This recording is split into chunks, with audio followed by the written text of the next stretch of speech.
흙과 불 그리고 인고의 시간이 만들어낸 왕실의 명품 그릇 프레도기. 귀한 만큼 만드는 과정도 그야말로 고난의 연속.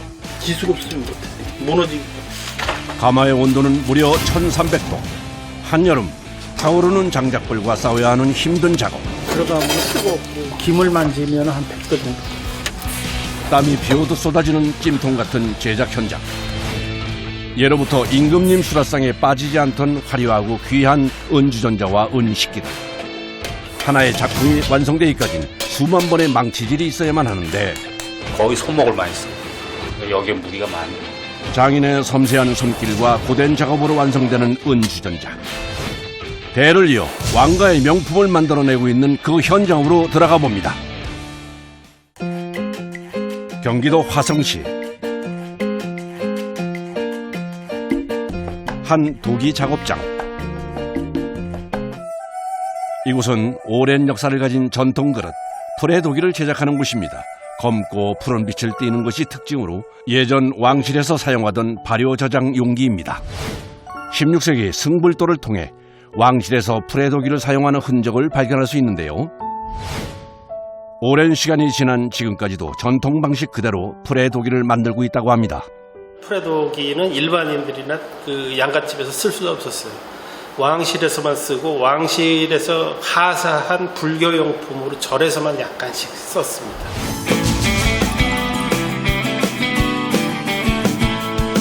전시가 됐던 작품들은 이제 미술관이나 뭐 이런 박물관에서 감정가에 가지고 형성된 가격들이 나와요. 그 가격에 의해 가지고 그 책정된 금액에 의해서 판매가 되기 때문에 일반 사람들이 좀 사시기에는 조금 높은 가격대가 형성이 돼요. 일반 실생활에 쓰는 뭐 식기라든지 아니면은 물주전자라든지 이런 거는 200만 원 내에서 형성돼 가지고서. 마당에 좋기 30개는 돼 보이는 고무통들. 뭐가 들어있는 걸까요? 전국 각지에서 다 채취해다 놓은 흙들이에요.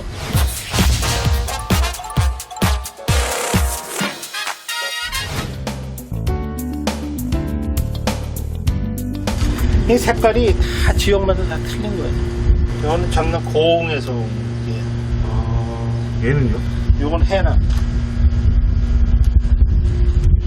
오늘 하도 겨울에 2월달 정도 돼가지고 흙을 갖다 켜요.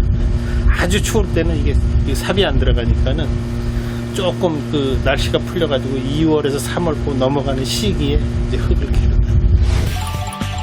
거기 전부 거기서 거기려니 했는데 이렇게 보니 신기하게 지역마다 색깔과 입자 크기가 모두 다르네요. 직접 채취한 흙은 최소 3년 정도 숙성을 해서 사용하는데요. 겨울과 여름을 지나면서 얼었다 녹는 것을 반복하며 점성도 생기고 도자기 굽기에 적합한 상태로 변한다고 합니다. 숙성을 한다 해도 입자가 굵고 꼭 고운 채로 걸러져야 한다네요. 두 가지 흙을 섞으시네요. 예, 그 두 가지 이상 흙을 갖다가 배합을 했었어요. 성분이 틀려요. 얘가 가지고 있는 흙하고 제가 가지고 있는 흙 틀려. 이게 보시면은 점력이 없어요. 이런 거는 앞만 만져도 점력이 없어. 이게 점력을 만들어 주는 게 우리 기술이에요. 하나, 둘, 셋! 본격적인 반죽 작업이 시작됐습니다. 흙이 무게가 있다 보니 반죽하는 것도 쉽지 않다네요. 그런데 편하게 사용할 수 있는 반죽된 도자기 흙도 파는데 이렇게 힘들게 직접 반죽하시는 이유가 뭔지 궁금해집니다. 이 프레도기를 만드는 흙 자체를 판매를 안 해요. 시중에서. 아무 데서도요? 그렇죠. 이걸 조제를 해가지고 파는 데도 없고 조제하는 사람들도 없고 용도에 맞는 흙을 갖다가 우리가 만들어서 쓰는 거죠. 옛날 고문원을 찾아서. 그러다 보니 손이 이만저만 가는 것이 아닙니다. 거친 흙이 도자기를 빚을 수 있는 상태로 만들어지려면 공기를 빼고 반죽하는 과정을 여러 번 반복해야 합니다. 직접 채취해서 숙성 반죽까지 흙을 준비하는 시간만 꼬박 3년이 넘습니다. 이게 묶어가지고 뭐 1년 있다 쓸 때도 있고 3년 있다 쓸 때도 있고 5년 있다 쓸 때도 있고 좋은 흙은 이기가 안 돼요.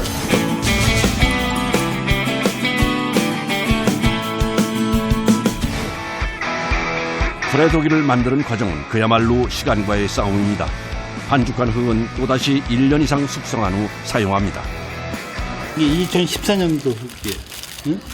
아끼는 흙이에요. 진짜 귀한 흙이에요. 이거 이 정도 되면 약흙이에요, 약흙. 보면은 점력도 엄청 좋잖아요. 방금 반죽한 흙과 비교하니 정말 차이가 많이 나네요. 보통의 도자기와 달리 프레도기의 성형은 평평한 판으로 만든 반죽을 접합하거나 흙가래를 쌓아 올려 빚는 방법을 사용하는데요.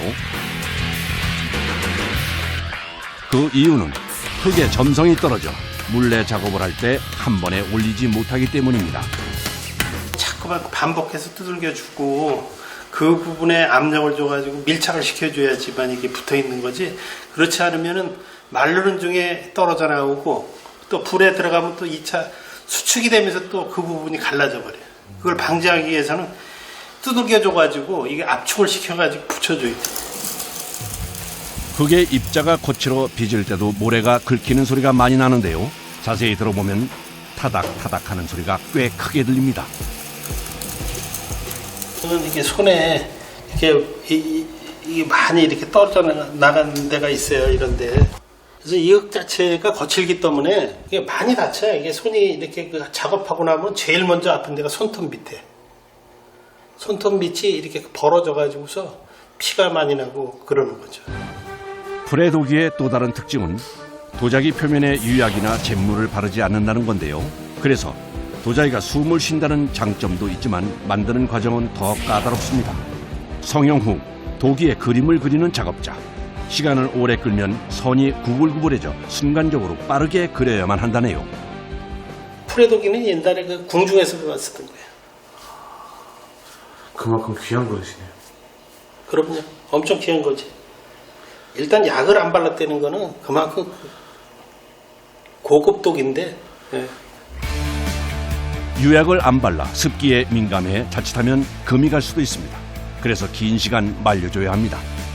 지금 이렇게 보시면 이게 무슨 기능을 해, 어디 숨구멍이 있어, 이렇게 생각하실 수 있는데 얘가 끓는 물에서는 숨구멍이 얼마나 있는지 보여요. 그리고 또 하나는 아니 이게 정말 아무것도 안 바르신 그릇이 맞나 하는 것도 끓는 물에서 증명이 되는데, 이해를 돕기 위해 물속에 프레도기 잔을 담가봤습니다. 물의 온도가 올라가면서 산소가 투과될 수 있는 숨구멍을 통해 기포가 올라오는 것을 확인할 수 있는데요. 반면에 도자기 잔에선 기포가 전혀 보이지 않습니다. 같은 방법으로 도자기와 프레도기 잔에 탄산소를 부었는데요. 숨구멍으로 탄산이 빠르게 빠지는 것이 보입니다. 유약을 바르지 않아 숨구멍이 존재하지만 물은 전혀 새지 않는 것을 확인할 수 있습니다. 한편 작업장에선 분주하게 다음 과정을 준비 중입니다. 수레를 끌고 어디로 가는 걸까 했는데 도자기를 구울 때 사용하는 나무를 옮기려는 것 같습니다. 강원도 쪽 위주로 해가지고 소나무 갖다 떼붙였어요.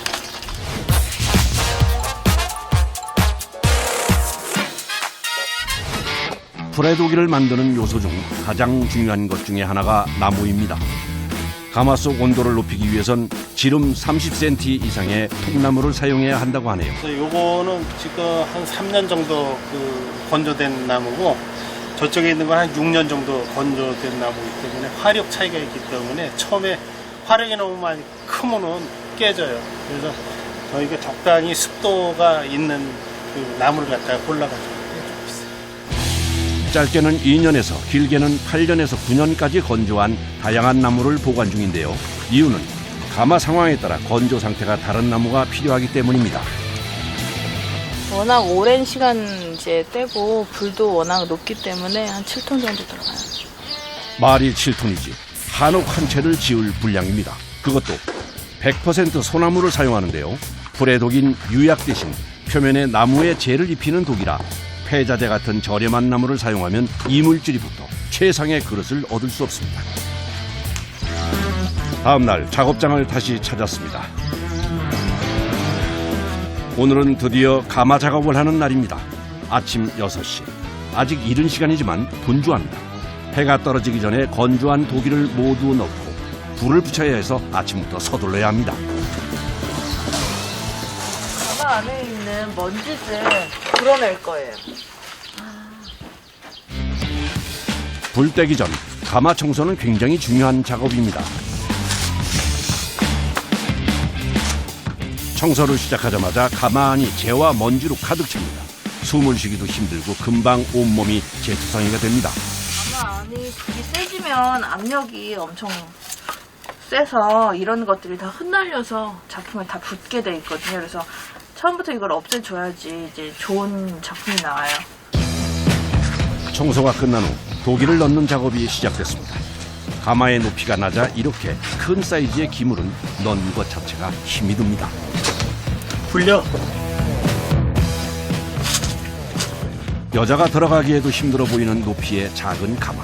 그 안으로 건조는 했지만 유약을 바르지 않아 작은 충격에도 상할 수 있는 그릇을 옮기는 일은 참 조심스럽습니다. 자칫 잘못하면 그동안의 노력이 한 번의 물거품이 될 수도 있어 작업자들은 그 어느 때보다 신경이 곤두서 있습니다. 안에 비닐들이 꽉 찰 때까지 식어나오면 좋은 거예요. 이따 저녁까지 해야 돼. 해가 지기 전에 이 작업을 끝내지 않으면 이제 그릇에 다시 습기가 들어가기 때문에 습기 들어간 상태로 불을 지피면 바로 다 깨져요. 그래서 해가 떠 있을 때 빨리 작업을 해서 불을 지펴야 돼요. 오늘 구울 도기 수만 300여 개. 아침부터 저녁까지 허리 한 번 못 펴고 작업을 해야 합니다. 무거우니까 그 조심해서 올려서 이렇게 들어서 올려서 줘.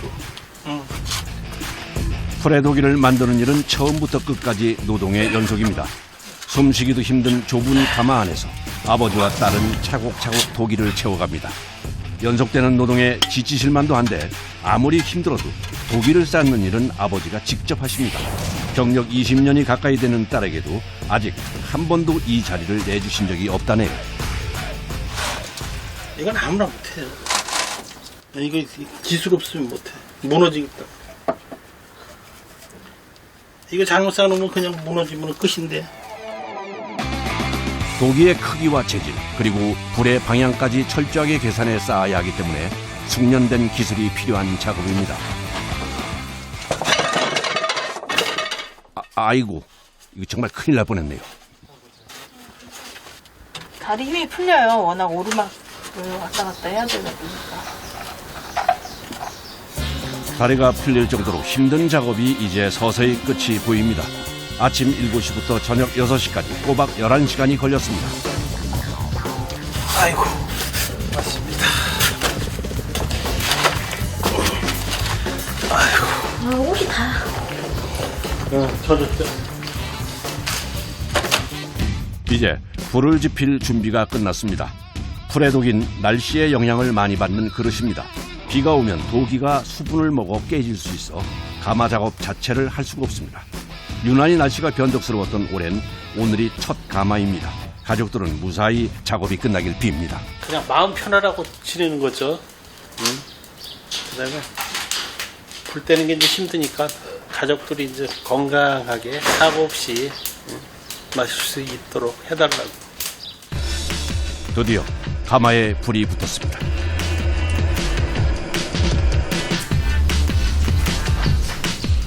지금까지도 힘들었지만 사실 제일 힘든 작업은 지금부터 시작입니다.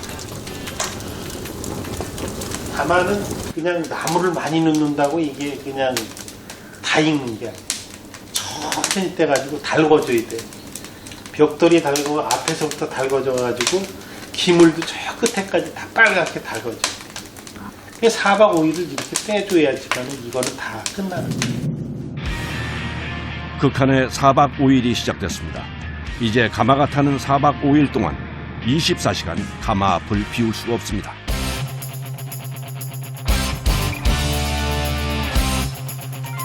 가마에 불이 붙어있는 내내 나무를 보충해주고 온도를 맞춰야 합니다. 특히 초반에 불 조절이 잘못되면 도기가 불량이 많이 날 수 있어 초반 불 조절은 수십 년 베테랑 장인에게도 까다로운 작업입니다.